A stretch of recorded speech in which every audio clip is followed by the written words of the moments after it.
Sachin Sachin MN सबके नजर में आवारा लागी हम, तोहरे नजर में माई प्यारा लागी हम।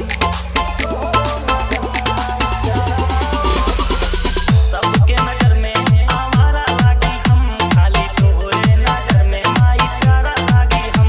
नीचे धरती ऊपर चंदा जैसे गोल बना दे, कृपा करे रहू दुर्गा मैया माहौल बना दे।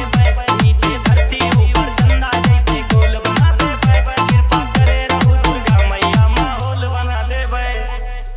MN अंगुली पकड़ के चले तू सिखाऊ माई, पहिला निवाला हाथ से खिलाऊ माई।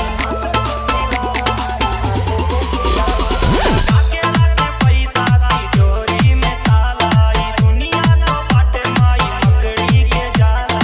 मेहनत कई के पिक्चर वाला रोल बना दे, कृपा करे रहू दुर्गा मैया माहौल बना दे। नीचे धरती ऊपर चंदा जैसे गोल बना दे, कृपा करे रहू दुर्गा मैया माहौल बना दे।